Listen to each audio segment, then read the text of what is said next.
for COREnergy, the ethos of the business is being an energy solutions provider. We want to make energy simple. That is our mission. And our vision is to be able to help Philippine businesses reach their maximum potential. And why is that? The reality is many companies struggle from high operating expenses. And a big part of that is the electricity cost. And we talk a lot about it. Now there's in fact an opportunity to do something about it. So for us, a key piece is we have to be able to go out, talk to contestable businesses, and educate them on what that power of choice could actually mean. Hello everyone, I'm Francis del Val, President of COREnergy, and you're tuned into Power Podcast. Welcome to Power Podcast. This is a channel where you can listen to in-depth discussions of issues relevant to the Philippines energy sector.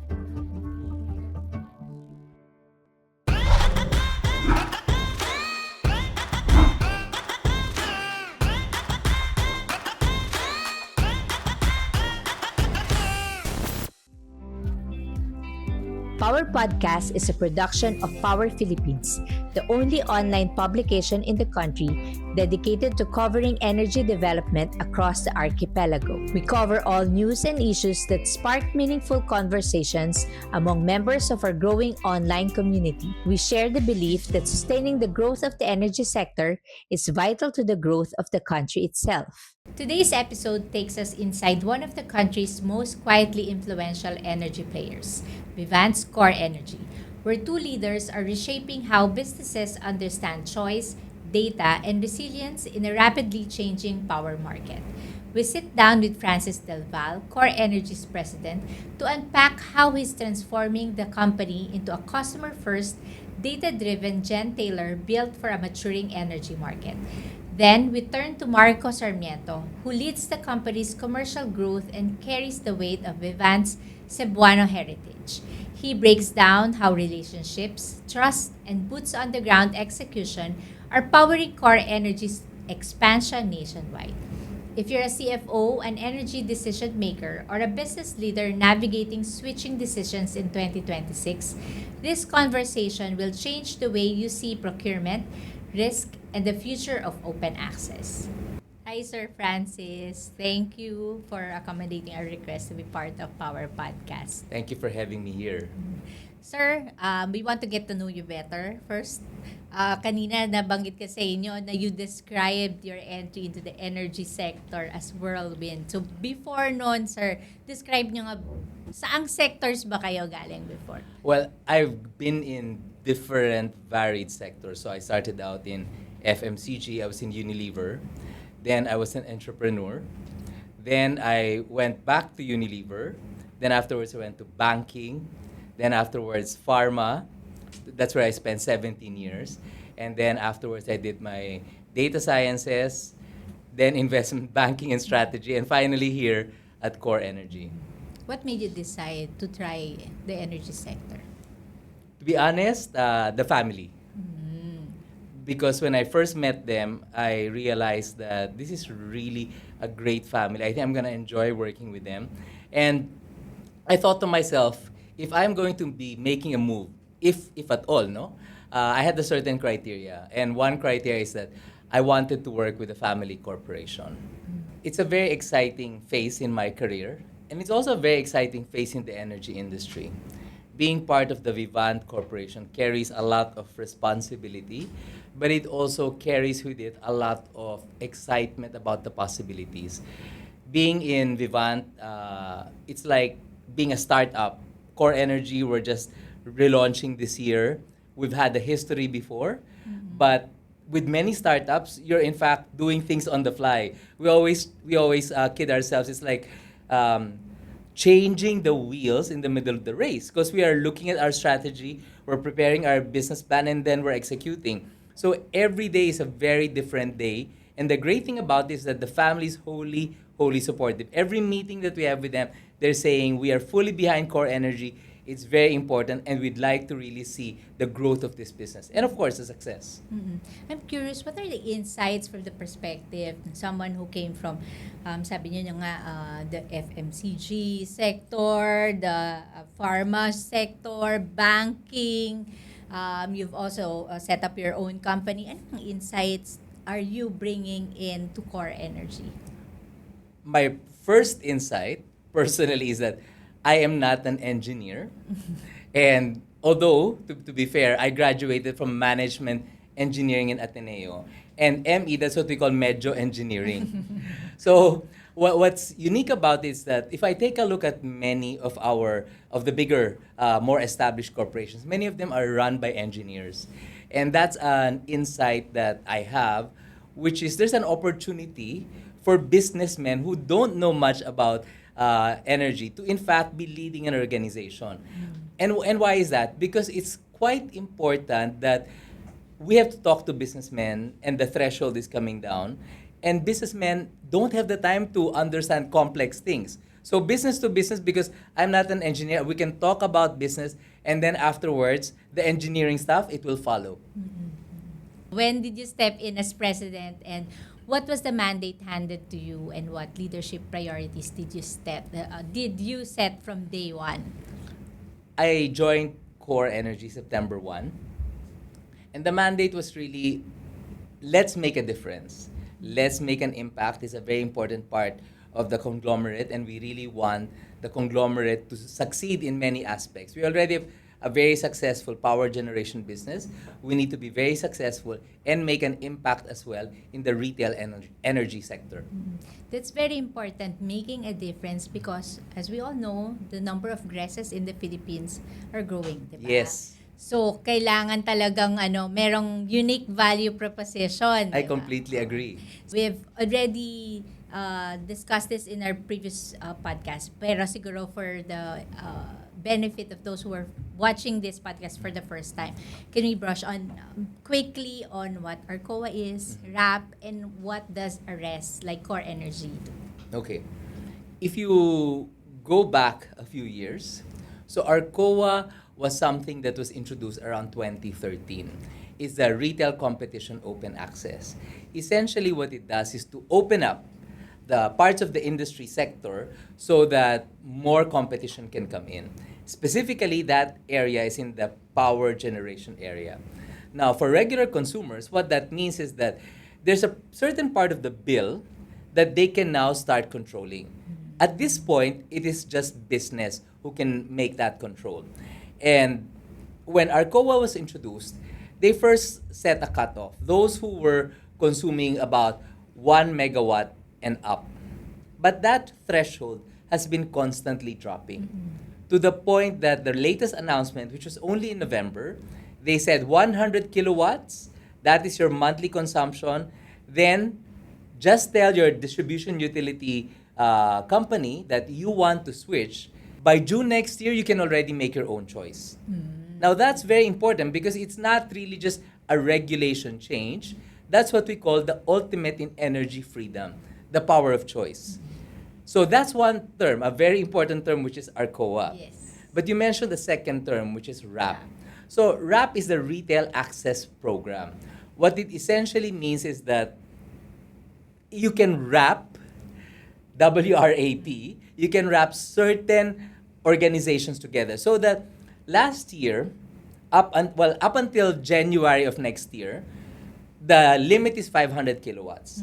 If you're not able to reach 500 kilowatts, you can put together own businesses or businesses within a contiguous area, and you add them all up, and for as long as they're greater than or equal to 500 watts, you then become contestable. You can then make a choice of who your electricity provider will be, and that necessarily means you can now choose what type of electricity you consume and where you buy it from.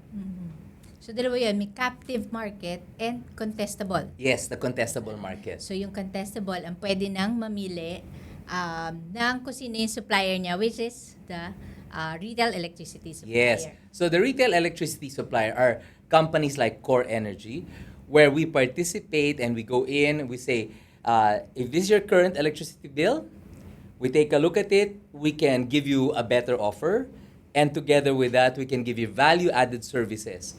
So for COREnergy, we don't see ourselves as just being a retail electricity supplier. In fact, we call ourselves an energy solutions provider. So that when we interact with business, we take a look at the bill, we analyze it, and we say, these are the opportunities for your business. Let's talk about it. Sir, may kanina meron kayo sinabi that caught my attention, power of choice. Yes. Which is actually your mission. Tama ba? It's our tagline. Yeah, And it tagline. represents what we are all about. So, COREnergy has announced ambitious market share goals. What are the core strategic levers you are focusing on to achieve them? For COREnergy, the ethos of the business is being an energy solutions provider. We want to make energy simple. That is our mission. And our vision is to be able to help Philippine businesses reach their maximum potential. And why is that? The reality is many companies struggle from high operating expenses. And a big part of that is the electricity cost. And we talk a lot about it. Now there's in fact an opportunity to do something about it. So for us, a key piece is we have to be able to go out, talk to contestable businesses, and educate them on what that power of choice could actually mean. How do you think about building a business that is both scalable and resilient in a market with supply tightness and regulatory flux? Well, in this particular case, I've been in many businesses.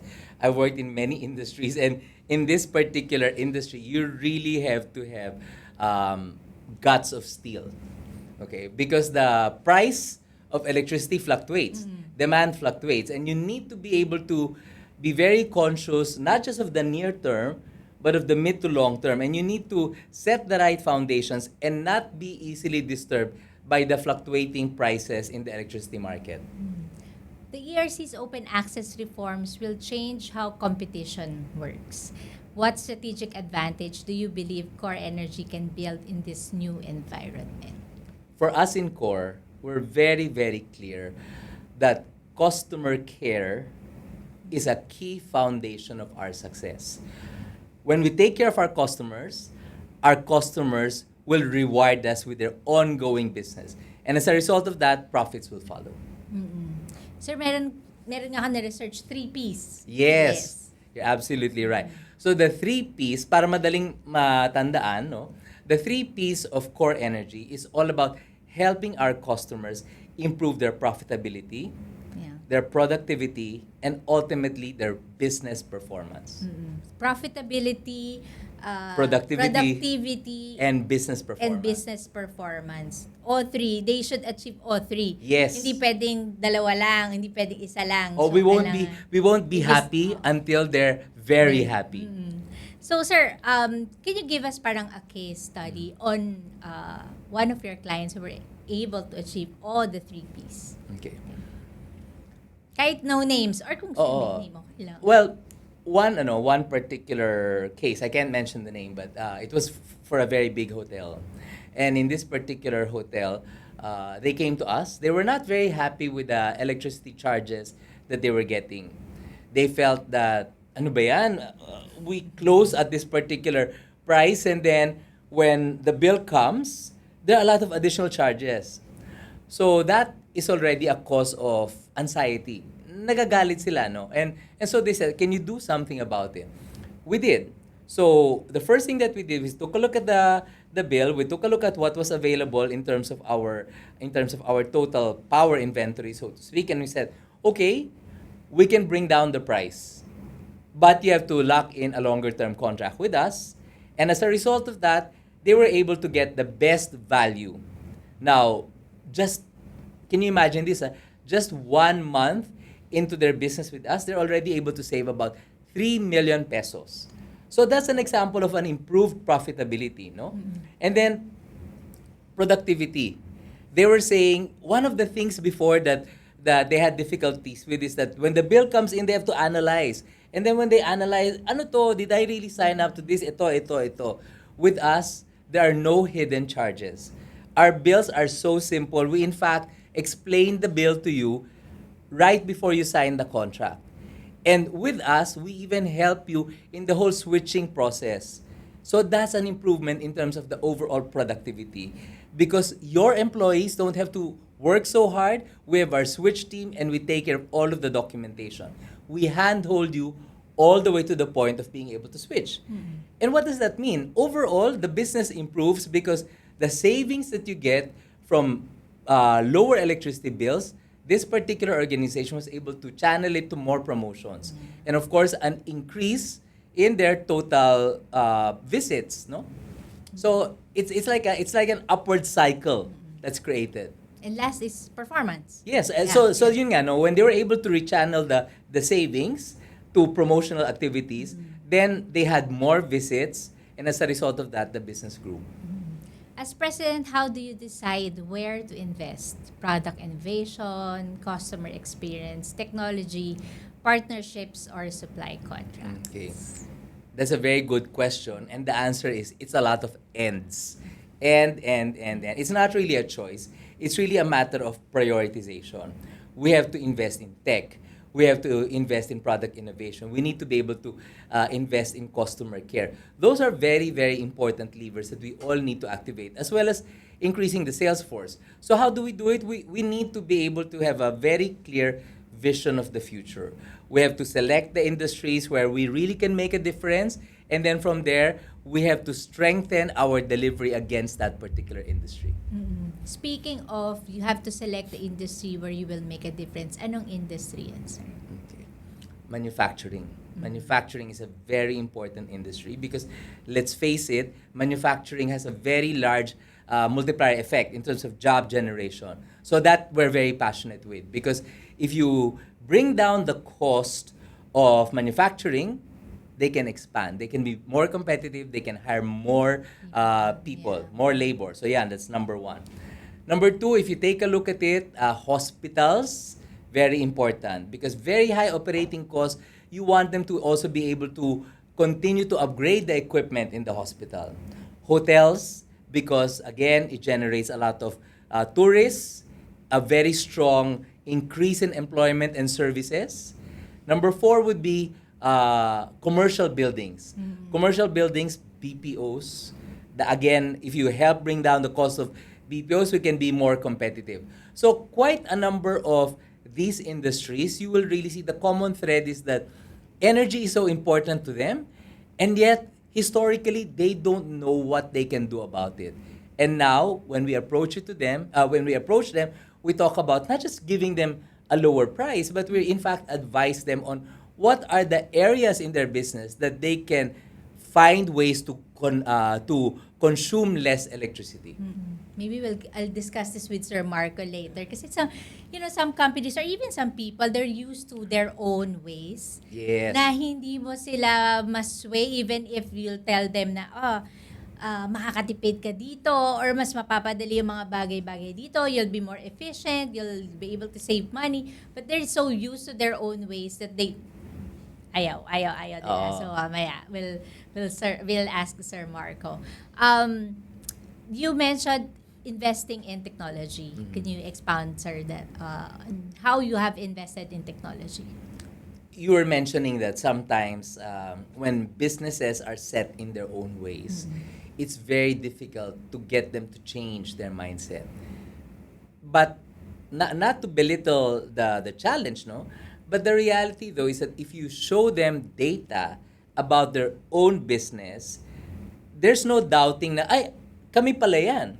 And that's why we have created a platform. It's called My Power Platform. It's a technological platform created in-house where we're able to get the data on the electricity utilization of our clients. We put it on our platform, we visualize it, and then we use that particular platform to engage with the owners and say, this is how the shape of the day looks like for you. And take a look at that. There are certain peaks where you're consuming electricity at a much higher level than you normally should. If you brought that peak closer to your regular level of consumption, it can make a significant difference in terms of the amount of money that you're billed. And of course, they don't know that, no? So that is one of the things that, how much we can compute for them on the spot, the kinds of savings. So using their data, putting it on a platform that they can access on any Anytime. device. Not yet real time, but close to real time. One day after, they can access it from their computer, from a tablet, or even from the phone. And that's an example of technology which we are using to make data more accessible. Where do you see the biggest opportunities for COREnergy over the next 3 years that the industry may be underestimating? The whole shift to 100 kilowatts, that is a major opportunity. The ERC estimates about 12,000 companies will be contestable. Okay. Those are Malaki yan. 12,000 organizations. If we achieve being able to get to them, communicate to them the benefits, then it will really create a tsunami of economic values for our country. So yes, that is the single Smaller biggest sized opportunity. companies to, no? Smaller size, but if you think about it, 500,000 pesos per month in electricity bill, that's 6 million. So more like medium-sized corporations. Medium-sized. And our estimate, the top end of the, MSME, the top end of the small segment, maybe about close to 10% of them would be qualified. And what are you doing to to tap on these companies? Education. So speaking to you today, this is one of those particular opportunities where if we talk about it in a language that is easily understandable, then it starts to click. And hopefully, they will start doing something about it. Picking up the phone, writing us an email so that we can pay them a visit. How central is technology to COREnergy's long-term differentiation, and what capabilities are you prioritizing? Analytics, digital onboarding, front forecasting, or automation? Ultimately, the businesses of the future that survive, thrive, and make a big change in the industry will be digitally transformed organizations. So, in a sense, the benefit of being small is that we can be born in the cloud. We can be digital native, so to speak. And that's why we're trying to make sure that all of our processes are automated. We are able to get data from every customer point so that as we scale up, that cost may still be there, but it's going to be way smaller than if you had to add people just to be able to do it. With distributed energy and storage emerging, how do you envision COREnergy evolving its business model? We have to be able to respond to the times. No, when COREnergy started out, we offered solar rooftops to CNI, commercial and industrial organizations. Right now, the installations are there, but the dynamics for solar are going to be changing. The dynamics for batteries are going to be changing, and we have projects lined up in the coming months and years to be able to respond to those particular changes in the environment. What internal capabilities or talent do you believe COREnergy needs to build now to stay competitive by 2030? Ano niyo, sir? Meron kayong target by 2030 eh. Yes. To have this much number of customers. Tama, sir? Ano ngayon yun? 120, 130? No, our target is that by 2030, we should have at least 5% market share. 5% market share. So that's roughly growing the business, doubling the business every year, no? And that's a very important number for us to go after. That's our BHAG. Because if we are able to succeed in doing that, that means that our promise of really taking care of our customers is kumakagat.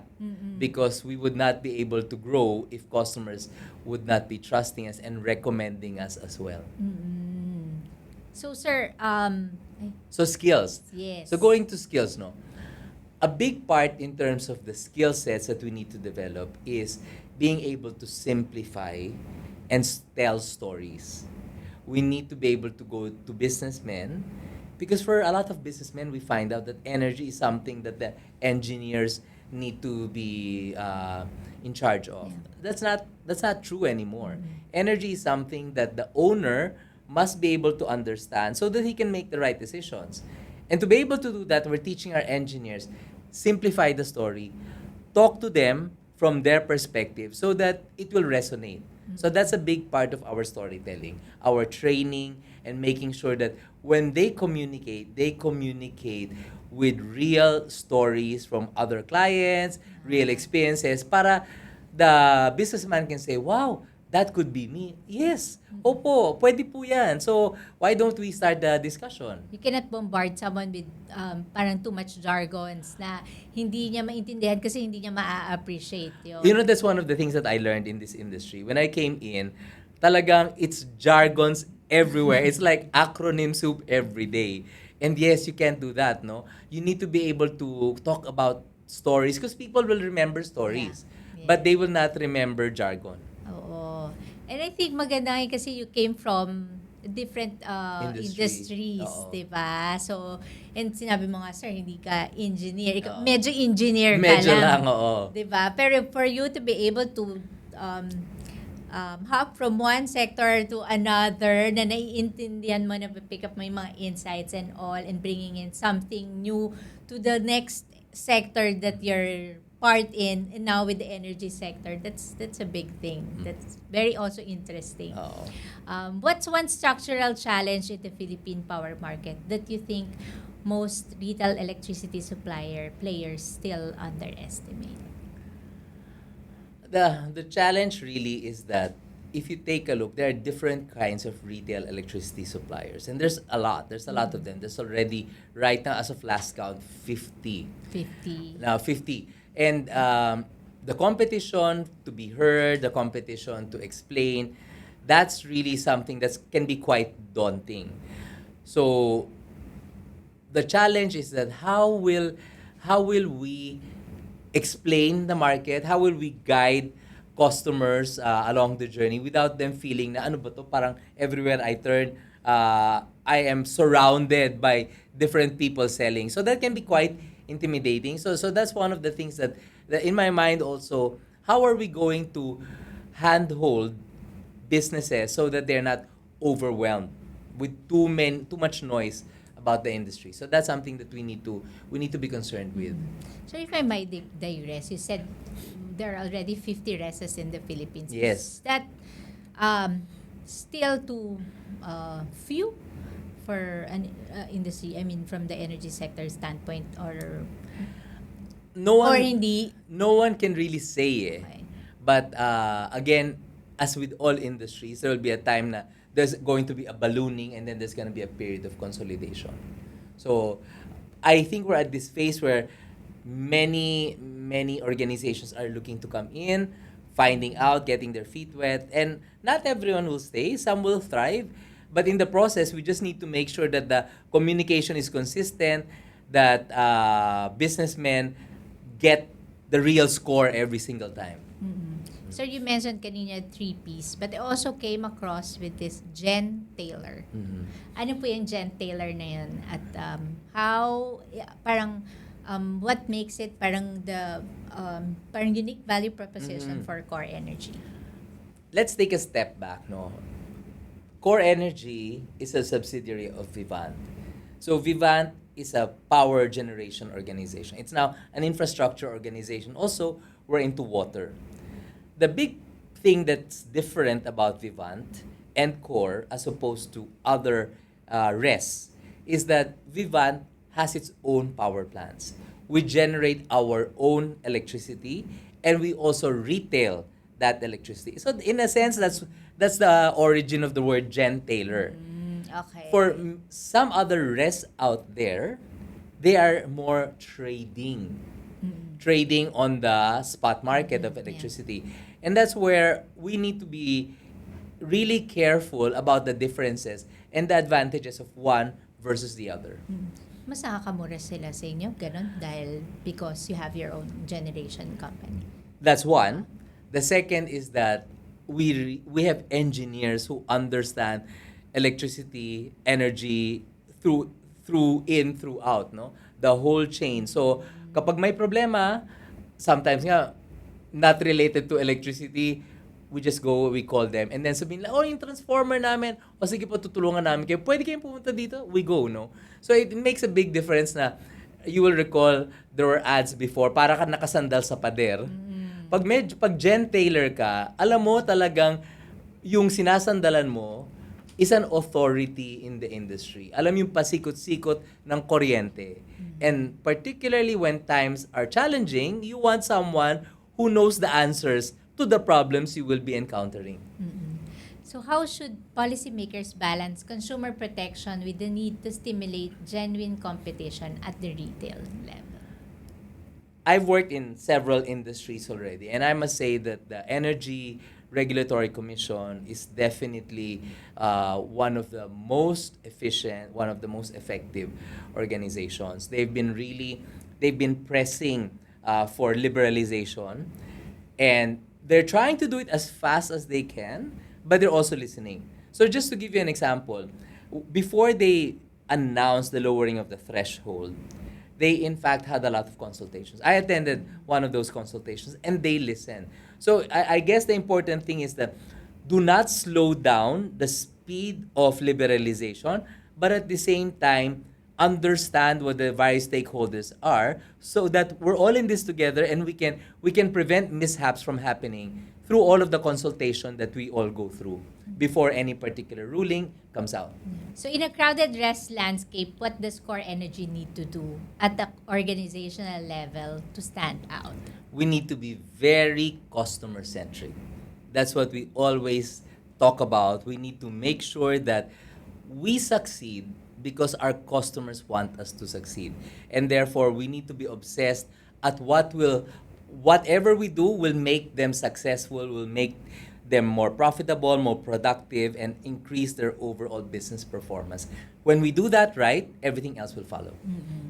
When you look at your current customer base, what does value delivered mean to you beyond peso savings, reliability, risk reduction, and sustainability? You know that an organization is on the road to being successful when it starts to have its own urban myths, no? And when I say that, it's all about the stories of how one particular customer could not get their license to operate because they didn't understand what were the connections in the factory that they were building, what are the permits that they have to get. And it was our own team that educated them, sat down and said, ito po kailangan natin gawin.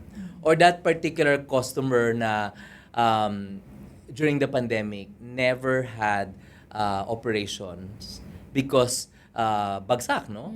And we never billed them a single centavo because we said, we're in this together. So it's all of these things where you talk to each of our salesmen, they can talk about the stories about how their customers love them and we love them back, no? So that's really what we feel is going to be giving the organization soul.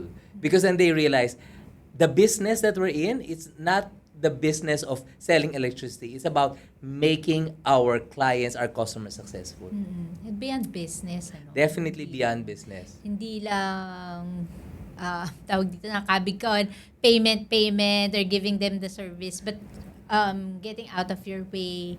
And beyond yun nga, being just a retail electricity supplier. It's really the relationship with the customers. Yes, that in you fact, have. that's what we tell our customers. In other industries, yung nagbebenta sa'yo, pag nasa yung deal, hindi mo na mahanap. You have to call a hotline, you have to log a ticket, etc. Here, the moment that we meet you, we give you our business card, and that number on that business card is saved by the customer so that even weekends, pag may problema yan, tatawag yan, and it's that same guy. So we always joke our salespeople, be careful of the customers that you go for. They will be your best friends for a long, long time. Parang may para kang, di ba sa mga bangko may ganyan? Parang client relations. Yes, oo. So ito, energy advisors. Energy advisors. Yes, If you could give one concrete piece of advice to a CFO who's looking to switch suppliers this year, what would it be? know your data. Know your data, know what your current electricity consumption is all about, and get to know the players. Hindi presyo-presyuan lang. Because rather than just talking about price or type of electricity, conventional ba yan or renewable, you have to talk about, kasi minsan it's just a matter of sense eh. But those cents can be very valuable in the long term if you get an advisor, a strategic partner, as opposed to someone who just sell you something that is cheap and then afterwards will disappear. We don't disappear. We're here. We're very accessible. They can contact us, and we're here to be able to make sure that with our engagement, they will keep on getting better in terms of business performance. Ako, sir, naisip ko, talk to someone who is switched to RS. Para malalaman mo kung sino yung re-refer nila. Totoo diba? yun, oo. Because yung reputation, di ba? Yung credibility mo, it goes around Yes, napapag-usapan. Yes, napag-uusapan di ba? Where can listeners learn more and reach your team if they want to talk about procurement or pilot projects? We have our website, www.corenergy.com.ph. And of course, we also have a Facebook site and a LinkedIn site, so they can just PM us directly. Francis showed us what it takes to steer a maturing RES business in a volatile market as the country moves toward wider open access and more empowered customers. The ideas shared today offer a clearer view of the choices and challenges that lie ahead for businesses and sector as a whole. Thank you for joining us on this episode of the Power Podcast. If this conversation inspired you, follow the Power Podcast on Spotify, YouTube, and LinkedIn for more stories that illuminate the people behind the Philippines' energy transformation. Also, don't forget to subscribe, share, and follow Power Philippines on Facebook and LinkedIn for more updates. For your comments and suggestions, shoot us a message on Power Philippines' Facebook Messenger account or email us at news.powerph@gmail.com. And of course, stay updated on the country's energy sector by visiting powerphilippines.com and by liking us on Facebook. If you want to view this podcast again, check out our YouTube channel at Power Philippines News. I'm Mai Tanglao, and this has been the Power Podcast, where we talk to the leaders who power progress and possibility.